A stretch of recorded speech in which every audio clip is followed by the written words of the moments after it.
नमस्कार। प्रारब्ध पर आप सभी का स्वागत। मैं अवनीश। चैनल आपने सब्सक्राइब किया है इसके लिए आपको बहुत-बहुत धन्यवाद। वीडियोज़ को आप लाइक करते हैं, शेयर करते हैं इसके लिए भी धन्यवाद। बेल आइकन ज़रूर दबा के रखिए ताकि कोई भी अपलोड हो और सीधे आपको सूचना मिल जाए। हमारे साथ हैं मंजरी जी। मंजरी जी बहुत-बहुत स्वागत। नमस्कार। धन्यवाद। मंजरी जी, एक अंतर्राष्ट्रीय खबर है और इस खबर पर जब मेरी नज़र पड़ी तो मुझे लगा कि ये विषय आपके साथ चर्चा में लाया जाए। अमेज़न और माइक्रोसॉफ्ट ये 2 कंपनियों ने मिलके 39.4 बिलियन स्टर्लिंग ये इन्वेस्टमेंट भारत में प्लान किया है। लेकिन ये इन्वेस्टमेंट है किस क्षेत्र में? आर्टिफिशियल इंटेलिजेंस एआई में। मुझे एक चीज और याद आई जब इतने हैवी इन्वेस्टमेंट को मैंने देखा। ज्यादातर मामलों में मैं सकारात्मक देखता हूं, लेकिन मैं अपने प्रधानमंत्री को फॉलो भी करता हूं। प्रधानमंत्री ने सालों पहले, मैं 150 साल की बात नहीं कर रहा, लेकिन जब एआई अभी नया नया था, धीरे धीरे लोग उससे रूबरू हो रहे थे, परिचय हो रहा था, प्रधानमंत्री ने एक बात चेताई थी कि आगे आने वाले दिनों में एआई बहुत खतरनाक भी साबित होने वाला है। और उसके बाद हमने देखा डांडिया करते हुए प्रधानमंत्री जी का एक वीडियो आ गया। पहले झटके में मैंने भी उसे रियल समझा था। प्रधानमंत्री भी बेहद सकारात्मक व्यक्ति हैं, वो पहले पॉजिटिविटी पकड़ते हैं, लेकिन फिर भी एआई को लेके उन्होंने ये नेगेटिव बात चेताई थी।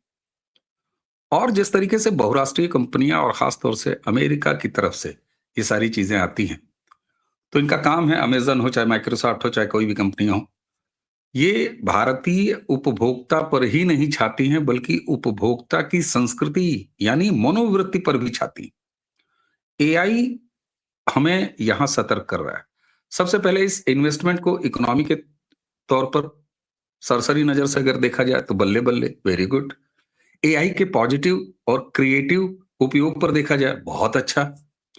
लेकिन आप इसका एक स्वॉट एनालिसिस अगर मैं कहूं तो आप इसकी समालोचना कैसे करना चाहेंगे, इसको आप कैसे देखना चाहेंगे? ओवर टू यू मंजरी जी। क्यों दर्शकों? क्योंकि मंजरी जी इंटरनेशनल बिजनेस लॉ की छात्र हैं, अध्येता है। इसलिए एक खास परिचय मैंने आज दे दिया कि मैंने क्यों ये विषय मंजरी जी के साथ ही रखना उचित समझा। मंजरी जी प्लीज। देखिए, एआई को आप एक सिंपल समझना है तो चाकू की तरह से लीजिए। आप अंतड़ी भी निकाल सकते हैं और सब्जी काट और फल भी काट सकते हैं।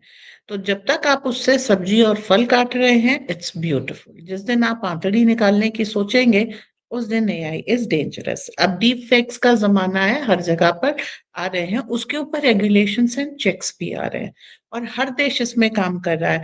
क्योंकि आप मोदी जी का ही मत देखिए, डोनाल्ड ट्रंप के तो क्या-क्या मीम्स बने हैं और क्या-क्या रील्स बनी है, उसको देखेंगे तो आप कान पे हाथ धरेंगे। यहाँ तक कि उनको अभी वो कल ही अनाउंस किया है उन्होंने कि जो लॉ है, वो एआई रेगुलेशन का जो लॉ है, वो स्टेट के पास से अधिकार छीन रहे हैं। एक नेशनल पॉलिसी होगी अमेरिका में regarding AI law. It could be state bound, क्योंकि बनना क्या है, जो भी डेमोक्रेट्स के पास स्टेट है, वो रिपब्लिकन्स की एक अच्छी सी जो है हर हर जगह पर डीप फेक एआईज निकाल देंगे। तो द थिंग इज कि इसका अच्छा, ये खाली राजनेताओं के उसमें नहीं रेगुलेटेड है।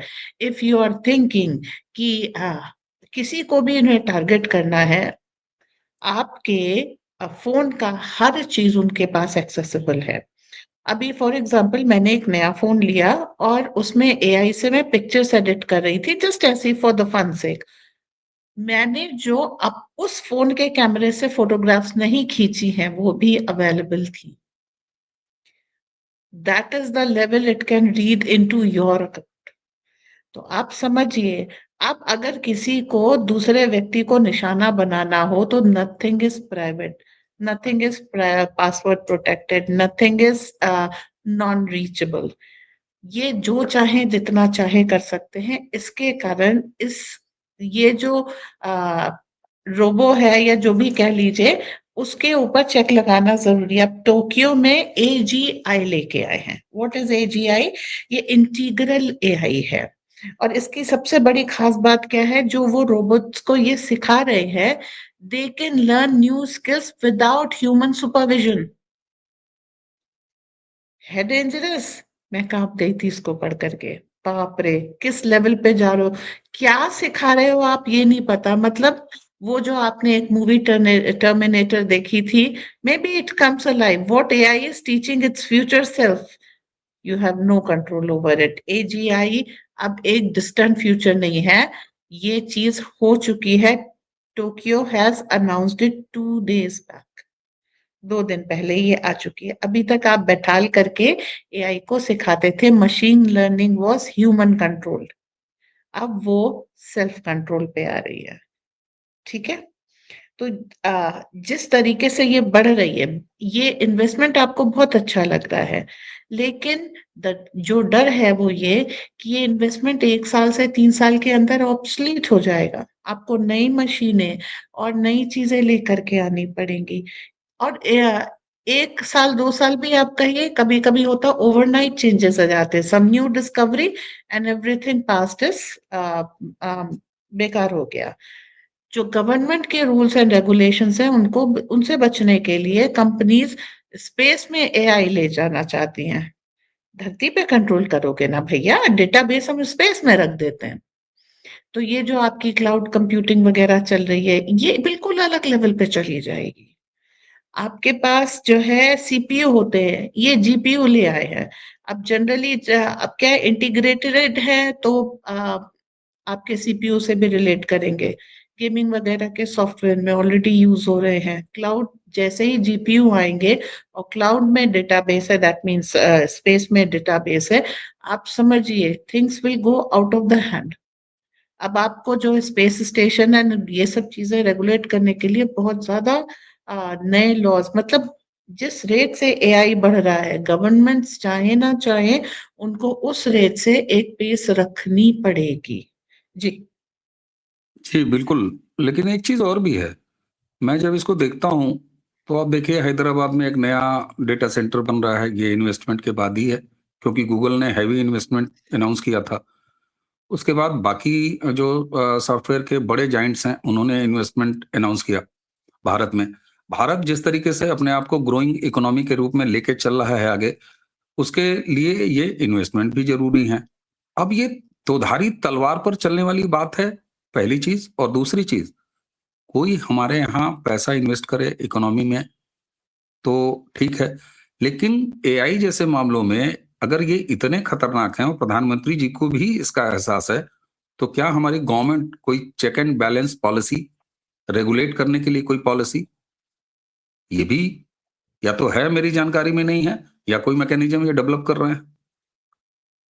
देखिए, गवर्नमेंट 2-4 तरीके से इनको कर रही है। आपने कोई आपका एआई हब एक जगह से कंट्रोल ना कर सके, विशाखापट्टनम में जैसे अभी नारा लोकेश जो चंद्रबाबू नायडू के बेटे हैं, वो उसको रेगुलर वो कर रहे हैं। 1 रुपए की लीज पे आप जमीन दे रहे हैं, और हम्म। आपने डिजिटल सिटी बनाने का प्लान किया, विशाखापट्टनम अमरावती।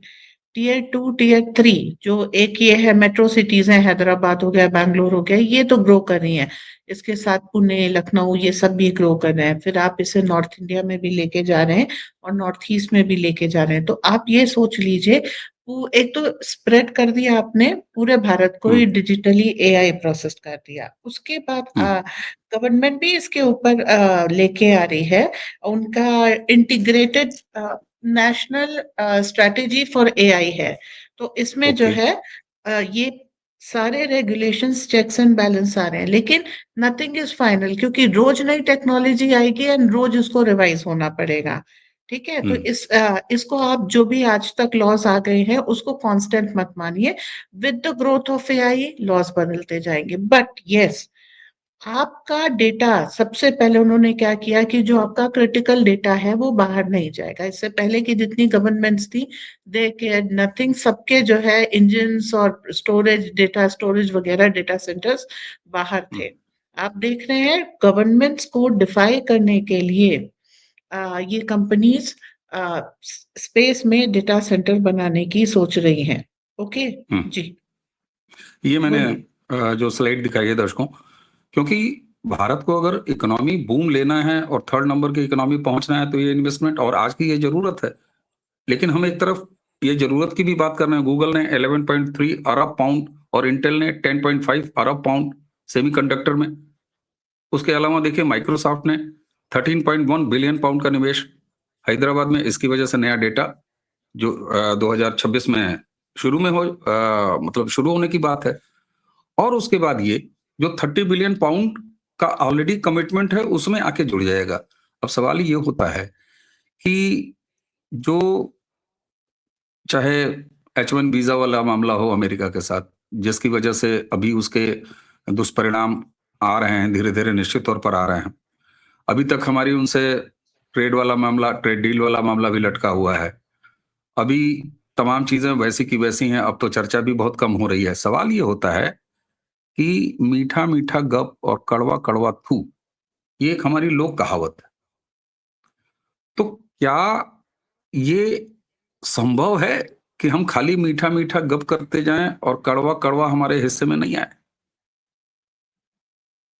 बी वीजा को आप भारत के लिए खराब क्यों समझ रहे? देखिए, भारत के पास जो पोटेंशियल है वो 15% आप ग्लोबल एआई को कंट्रीब्यूट कर रहे हैं, which is single largest highest in the world. Okay, ऐसे में अगर आपका ब्रेन ड्रेन अमेरिका के लिए नहीं होगा तो where will it grow? Inside India. जितने भी आप टीयर 2 तो टीयर 3 सिटीज, फिर तो ये इन्वेस्टमेंट एआई के लाख खतरे के एग्जैक्टली, मैं बावजूद भी हमेशा वेलकम। यस, आपदा में अवसर खोजिए साहब। ये जो है डोनाल्ड ट्रंप कर रहे हैं, he is blessing India with Indian talent. अगर सब जा करके हर एक का जो एआई पढ़ रहा है, जो कंप्यूटर में कुछ भी पढ़ रहा है, कोर पढ़ रहा है, साइबर पढ़ रहा है, उसका ड्रीम जॉब जो है अमेरिका में धरा हुआ है। अगर डोनाल्ड ट्रंप को अगर इस तरीके से ना करें, अभी देखिए जो सबसे बड़ी चीज की, how he is killing the social media and AI in US. इसका एक एग्जांपल ले लीजिए। एंटी ट्रस्ट लॉ ले आए हैं अगेंस्ट गूगल। ईयू ने क्या किया कि उन्होंने गेटकीपर ऑब्लिगेशन लगा दिया है, डिजिटल मार्केट एक्ट लगा दिया है, एनएल के ऊपर अभी $14 बिलियन का उन्होंने फाइन लगाया है। राइट, आप समझिए, दे आर किलिंग। वहां पे किल स्विच ऑन हो गया है, टेक्नोलॉजी तभी वो भारत में आ रही है। अब आप इसे कहिए कि बेवकूफी है, उनकी बेवकूफी है, हमारा फायदा है, हमारा टैलेंट हमारे पास रहेगा, हम डेवलप करेंगे। हम एक 5,000 और 6,000 या $10,000 की जॉब में ना पढ़ करके करोड़ों बिलियन डॉलर का यहाँ पे इन्वेस्टमेंट लेके आ रहे हैं, वो सैलरी आप भारत में उठा लेंगे एंड यहाँ आप सेफ है with your family and everything. वहां पर जो आपके एक्सपेंसेस है उसके वन टेंथ यहाँ पर है। भाई, कोई कंपनी आ करके इतने बिलियन डॉलर का इन्वेस्टमेंट भारत में क्यों करेगी? जॉब यहाँ लोग यहाँ पर रेडिली अवेलेबल हैं, लैंड वगैरह यहाँ पर सस्ती है, गवर्नमेंट रेगुलेशन ऐसे है, आपके लिए एक अच्छा वो मतलब एंड्यूसिव एनवायरनमेंट है। आप टीयर 2 टीयर 3 सिटी में चले जाइए, आपको वेलकम कर रहे हैं। दे आर नॉट कॉन्सेंट्रेटिंग की एक सिलिकॉन वैली बना दी, वहां पर आप जो अंधाधुंध रेट में जमीन ले रहे हैं, ₹1 की लीज में आपके लिए लैंड अवेलेबल है, कंस्ट्रक्शन क्वालिटी हर चीज आपके पास अच्छी है भारत में, इसलिए वो भारत आ रहे हैं। और उन्होंने सेकेंड लॉ बनाया उसके बाद जो H1B वीजा के कारण आप भारत में रह रहे हैं, तो आपके लिए तो बहुत अच्छा है ना। हम एक वीजा नहीं मिला, जिंदगी खत्म हो गई, मतलब व्हाट नॉनसेंस इट इज।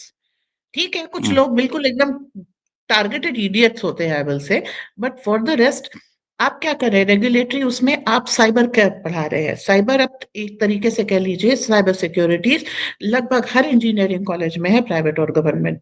ठीक है, तो आप दो तरीके से ट्रेड करेंगे, एक to rule the cyber world और second to check the criminals in the cyber world. ठीक है, सिक्योरिटी जब आती है तो दो चीजें हो जाती हैं। तो आप अपना एक प्लेटफॉर्म बना रहे हैं वहां पर, एंड खाली लॉ बनाने से कुछ नहीं होता। लॉ इन्फोर्समेंट जो के सिपाही आपके इंजीनियरिंग कॉलेजेस से निकल के आएंगे जो साइबर सिक्योरिटी में काम कर रहे हैं, and they will implement the human Indian law. तो उसके लिए आप पूरा देखिए, AIML मतलब AI, artificial intelligence and machine learning, every university is teaching. बाकी हमारा ब्रेन ऐसा है बढ़िया कि जब हमारे ऊपर पड़ती है, लेकिन गाज गिरेगी तभी सीखेंगे, ये कसम खा रखी है हम भारतीयों ने। बात अलग है, लेकिन हाँ, हम सीख लेते हैं, गाज गिरने के बाद सीख लेते हैं, कुछ लोग गाज गिरने के बाद भी नहीं सीख पाते। तो द थिंग इज कि जिस तरीके से ये लोग बहुत मजाक उड़ा रहे थे, अब जो UPI का इंटरफेस है, हम लोगों के लिए, दुनिया के लिए मैनिपुलेट कर रहे हैं इसको, ठीक है। डिजिटल लॉ है, हम जो हमारी अदालतें जहां पर कम पड़ रही हैं वहां पे हम डिजिटल अदालतें ला रहे हैं। We are going digital at such a space that world is astonished. एक समय कांग्रेस मजाक उड़ाती थी, यूपीआई ला तो रहे हो दद्दा, यूज कौन करेगा, आप क्या समझ रहे हो सब्जी वाले से यूज कर पाएंगे? आज कर रहे हैं। तो आप ये मत समझिए कि ये इट इज ओनली फॉर पढ़ा लिखा।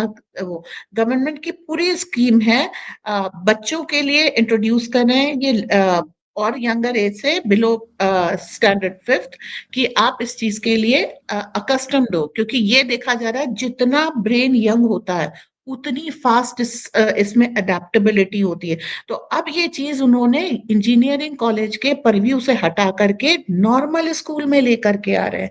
This is how we are. तो we are the best brains for AI and all that. अब अगर सिखा दिया जाएगा तो we will take over world in next 5 years। ठीक। ठीक है, it's not a short term program. Secondly, regulate भी कर लेंगे ना, जब हमें बनाना आता है, जो निर्माता होता है वो वही नियंता भी होता है, ठीक है।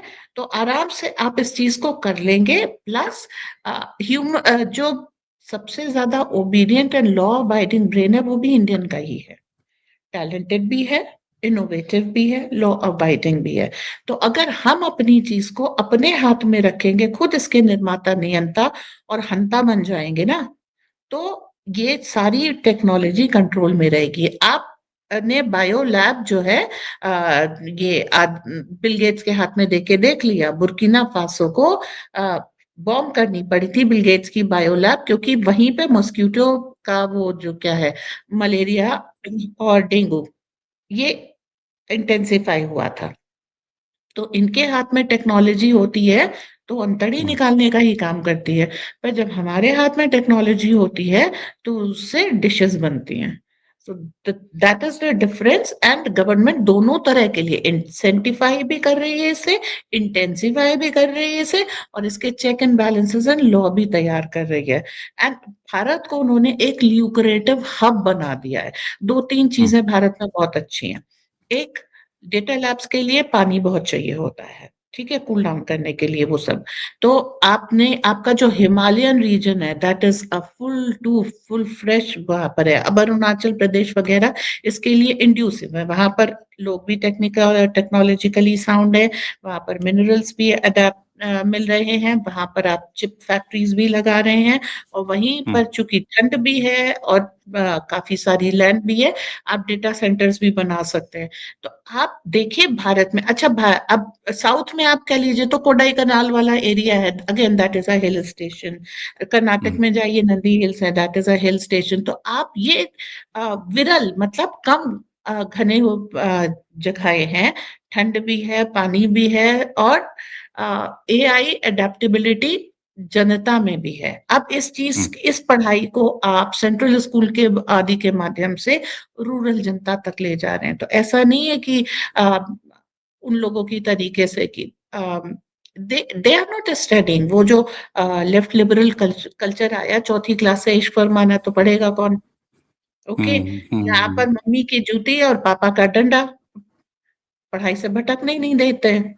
तो द थिंग इज कि होल जो सोसाइटल लॉज हैं, जहां पर अपराध करना वाकई बुरा होता है, and parents are the first check in the family, वो सब चीजें आपका एक पूरा इकोसिस्टम तैयार कर रहा है that is very conducive for all the people. And this is why ठीक। इंडिया आ रहा है ऊपर, और चेक एंड बैलेंस के लिए के साथ आ रहा है। जी बिल्कुल आ रहा है। आपने काफी डिटेल किया। और आपदा में अवसर, भारत कैसे इसी सॉफ्टवेयर के इंडस्ट्री में इसने लिया है। मुझे अपना समय याद आता, Y2K प्रॉब्लम याद है, जब कैलेंडर चेंज हुआ था, ये हुआ था, दुनिया के सारे कंप्यूटर सब तो खत्म, सारे सॉफ्टवेयर खत्म, दिस दैट, बहुत बड़ी समस्या है। भारत ने लीड लिया, और वही पहला बूम था सॉफ्टवेयर इंडस्ट्री में, जब भारत में सॉफ्टवेयर इंडस्ट्री और कंप्यूटर साइंस के कोर्सेज धड़ाधड़ आए, और भारत ने पूरे विश्व की वो समस्या दूर कर दी साहब। तो आपदा में अवसर था जिसको भारत ने बहुत अच्छे तरीके से बुनाया। एक तो ये, आपकी बात से मुझे अपना जमाना याद आ गया, हालांकि बहुत पुराना जमाना नहीं है, नया लड़का हूं मैं भी। लेकिन अब एक चीज जो दर्शकों के मन में आती है और वो मैं आपके सामने अंतिम, एआई को तो नौकरियां खा जाने वाला कहा जा रहा है और आप कह रही हैं कि एआई में इतना हैवी इन्वेस्टमेंट दुनिया की नौकरियां लेके आएगा। मुझे लगता है कि दर्शकों के लिहाज से इस प्रश्न का उत्तर हमें जरूर देके आज का ये चर्चा बंद करनी चाहिए। मंजरी जी। देखिए, आपको समय के साथ बदलते रहना है। अब आप सोचिए कि एक ज़माने में हमारे यहाँ पिक्चर बनी थी नया दौर की बस आ गई है और वो जो टांगे को जो है महिमा मंडित कर रहे हैं। गरीबी को महिमा मंडित, मूर्खता को महिमा मंडित करने वाली फिल्में बनती थी और समाज को एक मूर्खता के दायरे में ही रखना उनका उद्देश्य होता था। वो ज़माने चले गए, ठीक है?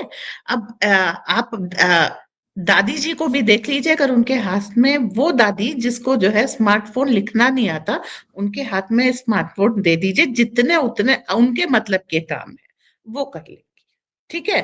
उसके आगे उनको नहीं मालूम होगा, लेकिन ये बड़ा सुंदर कमाल है दिमाग का जो भगवान ने दिया है। उनको डिजिटल पेमेंट करना आप आसानी से सिखा सकते हैं, लेकिन कॉल करने में उनको बड़ी दिक्कत आएगी। तो द थिंग इज कि ये चीजें आप अगर समय के साथ मोल्ड होंगे तो आपकी जॉब्स बढ़ेंगी। और अगर आप सोचे कि 1950 के मॉडल का ब्रेन लेकर के आप 2025 में चल पाएंगे, 26 में विकास कर पाएंगे, वो नहीं होगा। जो जो समय की धारा के साथ अपने आप को मुड़ता जाएगा, उसके लिए जॉब्स। अब आपका क्या है, प्रॉम्प्ट डेटा इंजीनियरिंग आ गया ना, प्रॉम्प्ट इंजीनियरिंग, कि आप एआई से काम कैसे करा रहे हो, प्रॉम्प्ट कैसे दे रहे हो और ये सब। और ये काम के लिए आप केवल जो इंजीनियर्स है नहीं, नॉर्मल पीपल जो एआई में अच्छे से दस्त है, उनके लिए भी आ रही है। घर पे बैठे आप कितने काम कर ले रहे हैं, छोटी मोटी रील्स बना करके एडुकेट करना, सब चीजें बहुत आसान हो गई हैं। ठीक। तो इट इज नया अवसर पैदा क्रिएटिंग करता है। Jobs and it is creating jobs. जो हम्म, नहीं सीखना चाह रहे हैं उनके जॉब्स जा रहे हैं, जो सीखना चाह रहे हैं उनके लिए जॉब्स, अपॉर्चुनिटीज, बिजनेस, सब कुछ आ रहा है। बिल्कुल बिल्कुल। ये एक आइडिया मिलता है और निश्चित तौर पर मिलता है। इसलिए अगर भारत को इकोनॉमिकली आगे बढ़ना है और सिर्फ अर्थव्यवस्था को आगे नहीं ले जाना, आज के समय में आज की जरूरत, आज के लिहाज से, आज के दिमाग से उसका न सिर्फ उपयोग करना बल्कि उसको क्रिएट करना, यानी उपयोग क्रिएट, ये सारा कुछ हो। इसीलिए भारत के लिए हमेशा इस तरह की बातें लाभप्रद होती हैं क्योंकि हम सेल्फ कंज्यूमिंग इकोनॉमी है। हमारी ये सबसे बड़ी खासियत है।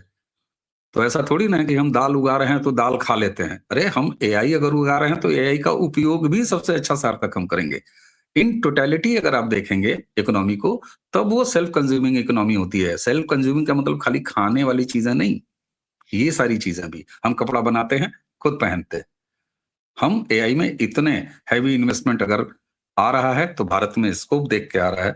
मुझे लगता है कि इस विषय पे चर्चा अगर आपने कहीं और सुनी हो तो जरूर बताइएगा, लेकिन हमने प्रयास किया कि इसको बेहद सरल तरीके से और विषय की जानकार, हालांकि मंजरी जी तो जियो पॉलिटिकल सिचुएशन से लेके आपको पता है प्रारब्ध के इस मंच पर हर तरह के डिस्कशन के लिए जानी जाती हैं, लेकिन इसमें ये विषय विशेषज्ञता रखती हैं और मैं भी अपने जमाने का एमबीए हूं। तो मुझे लगा कि हम दोनों को बैठ के इस पर जरूर बात करनी चाहिए और सरल से सरल तरीके से आप तक ये बात पहुंचानी चाहिए। इसलिए भारत के विकास में जो कुछ भी योगदान आ रहा है उसका स्वागत, लेकिन चेक एंड बैलेंस इसके लिए हमारी सरकार, हमारी एजेंसियां और जैसा मंजरी जी ने कहा कि इसका इम्प्लीमेंटेशन हम और आपके हाथों में भी है। तो हमें उम्मीद है कि आज की चर्चा आपको पसंद आएगी। अगर पसंद आई हो तो जिस तरीके से आप चैनल को सब्सक्राइब करते हैं या कर रहे हैं, नहीं किए हैं तो आप समझ लीजिए ये धमकी है, कर लीजिए। बिना सब्सक्राइब किए आप वीडियो कैसे देख सकते हैं, ऐसा मत कीजिए ना। तो सब्सक्राइब कर लीजिए, वीडियोस को लाइक और शेयर कीजिए, चैनल को बेल आइकन चैनल का जरूर दबा के रखिए ताकि जब मंजरी जी प्रारब्ध पर आए तब आपको सबसे पहले नोटिफिकेशन मिल जाए। और मंजरी जी के नाम के नीचे आप जो न्यूज़हॉलिक मंजरी देख रहे हैं, मंजरी जी के अपने प्लेटफॉर्म यूट्यूब चैनल का नाम है और इस वीडियो डिस्क्रिप्शन में आपको चैनल का लिंक मिल जाएगा। वैसे भी आप अगर न्यूज़हॉलिक मंजरी टाइप करेंगे तो चैनल खुद ब खुद प्रकट हो जाएगा, लेकिन फिर भी हमारी टीम हर वीडियो में मंजरी जी के डिस्क्रिप्शन में डालती है, तो आप वहां भी जाएं, लगातार जा रहे हैं। और मंजरी जी के साथ जब भी हम प्रारब्ध पर लाइव होते हैं रात का 9 बजे, तो वो आपके भी चैनल पर जाता है, यानी मंजरी जी के न्यूज़हॉलिक पर भी जाता है। तो दोनों चैनलों को अपना स्नेह इसी तरह बनाए रखें। आज की चर्चा यहीं समाप्त। मुझे यानी अवनीश और मंजरी दोनों को आज्ञा दीजिए। नमस्कार, प्रणाम, जय जय श्री राम।